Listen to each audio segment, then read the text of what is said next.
Da dum da dum da da da da dum. Hi all, welcome to May. It's May 2nd here, and hi to you all. I had said that I would reach out yesterday, but of course I was too tired out yesterday after being at the great celebration at the Irish Heritage Center here in Chicago for their Hall of Fame. I was an inductee this year. That's just hard to believe, but they were so kind to include me in a list that included lots of people, Irish Americans, and yeah, I was very, very pleased. There was a nice video of Conan O'Brien accepting his award. His parents are Irish, and he said something to the effect that they were like, "You finally made it." So anyway, yeah, there's lots to be happy about being Irish American, and especially for this Irish American fiddler. Yeah, I'm very delighted. My friends Marty Fahey, Jimmy Keane, Pauline Keneally, and Pat Browders all hopped on the stage last night, or Sunday night, and played a bunch. Ooh, you can tell. Still tired out. Jumped on the stage and played some of my tunes, and then I got up and made a bit of a speech, and yeah, there was lovely food, lots of old friends, and very enjoyable. So anyway, I'm alive still, and today I'm thinking about all of you, and I wanted to start with just one thing just before I play a tune. That I was looking through just some old music books, and I did find this one that I have that's Father Kelly's Favorites. Most of the musicians would know Father Kelly's name because there are at least a couple of reels that are called Father Kelly's. Although in this book then, when I was looking through it, I found those two tunes that are known as Father Kelly's number 1 and Father Kelly's number 2. And found the names for the real names for them that he put on them. So Father Kelly's number 1 is called the Derry Crag Reel, and Father Kelly's number 2 he called the Rossmore Jetty. Anyway, Father Kelly's a name that we always had heard, and so I just wanted to grab one of his tunes and play it for you, since not only does he talk about it in the book, but the music for it was also the back cover. And so he knows that it's well known. He was from Woodford, County Galway. And when they had this little interview with him in the back of his book, it's from 2001.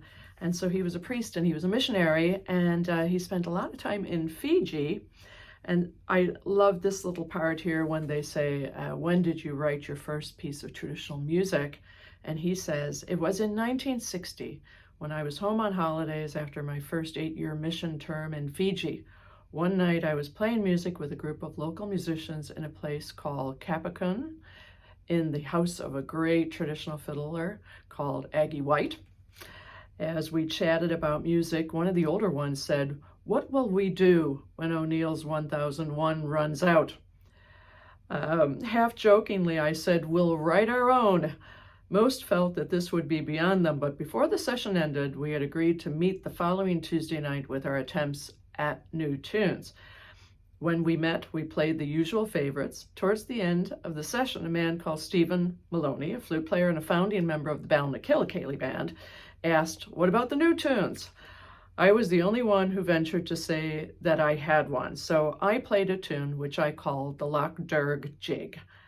I was asked to play it again, then a third and fourth time. By then, they were picking it up and trying it on their instruments. And Stephen said something like, "When you and I are dead, that tune will still be alive." It still is the best known of the tunes that I have composed. So for fun, I thought I might play it, and some of you will know it, and maybe for some of you, this would be a new tune. But anyway, a lovely, lovely tune. So here we go, the Loch Derg Jig.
a great tune, a 3-part tune. And I would have heard that very early on here in Chicago when I started playing.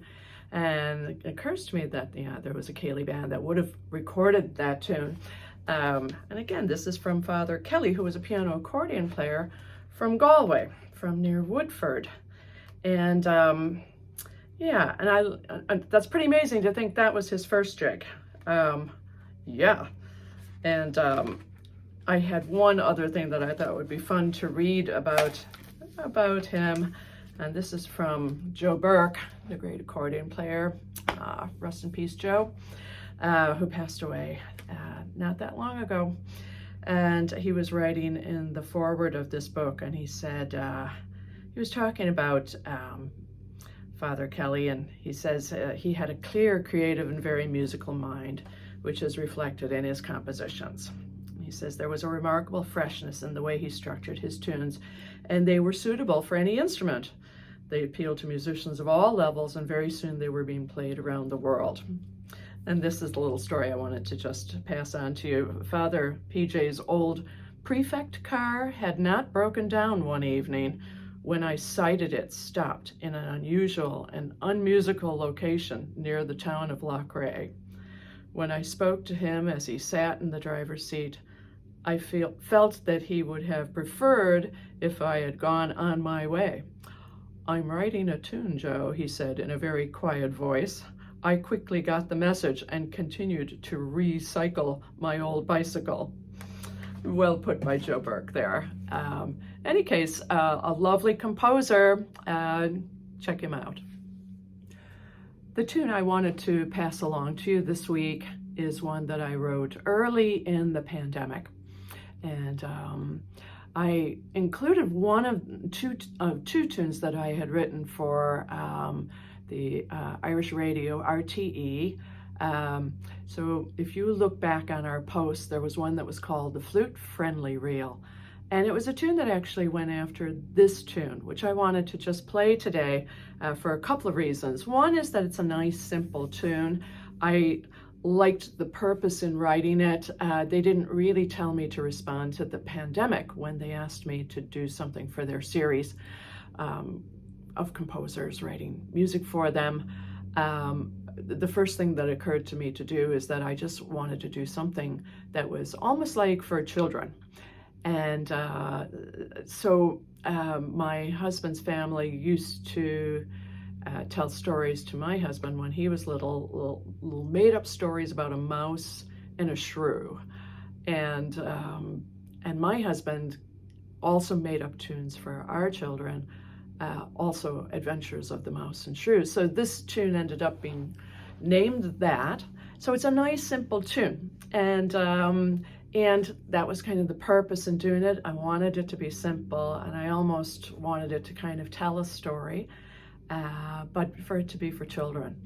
And so just for that purpose alone. But the other thing I was going to say is that that as well as the call and response that we all do on these kinds of videos, as I look around, and we're teaching a tune a lot of times, and it's call and response and call and response.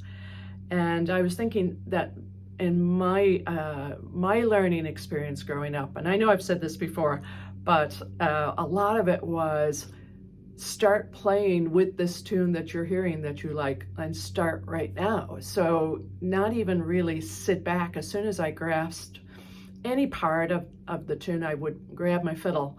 Now, the nice thing about fiddles is that we can play really quietly. We can barely put the bow on the strings and still have a motion, and we're learning the tune.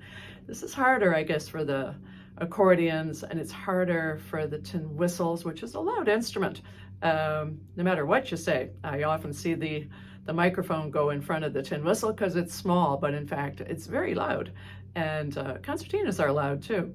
So it's hard for you to hide yourself so easily. But with the fiddle, I can definitely hide. And for any of you that are fiddlers, we can hide and we can play along in a session, even though we don't know the tune. And I think it's a great exercise. It's One time at a teaching camp, I kind of likened it to that kind of funny skit on Saturday Night Live where the two people kept talking at the same moment. So somebody was saying something original, but the other person kept saying their words with them.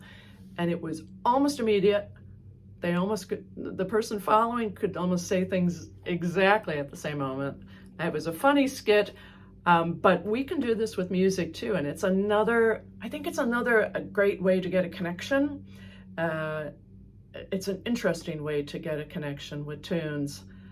So I'm going to play this tune for you, and I'm going to invite you to go ahead and get your instrument out.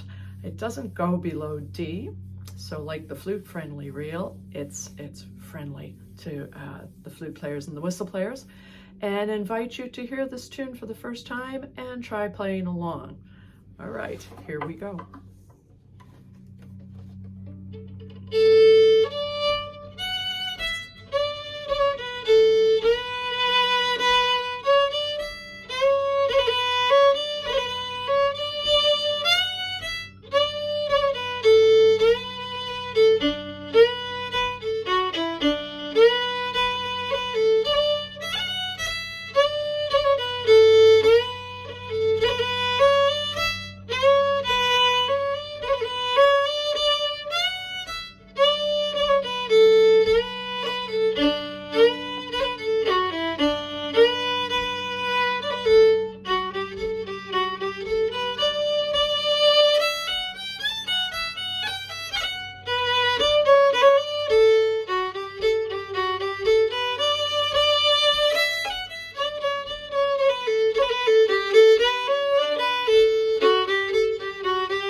Right.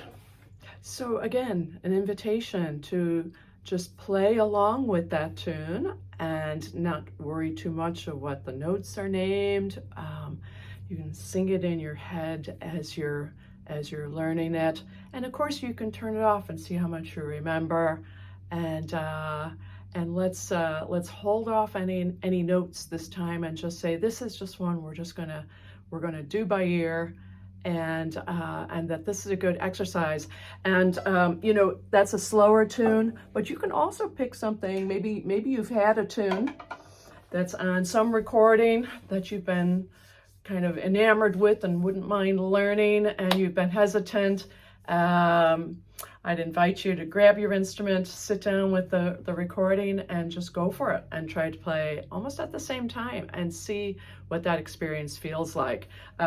I had to take a look at the names of the tunes so I don't get these wrong, but for me this week I'm going to grab off of Bioga's album How to Tune a Fish, and there's a track on there, track 5, that's called Dolan's 6 a.m. and it's followed by a tune called The Green Chairs. It's really fast, and it just came up on my YouTube feed one day from their live. It's also on their live album, so you could listen to either one. But it's really fast, and so I'll be darned if I'm going to look up the notes or anything else. This is one that I'm just gonna let it play full speed and see if I can't get it. All right, so I'll be in there trying with you guys. Suffering? No. Trying and getting in there. So yeah, good luck to you all, and we'll check in how it went. Okay.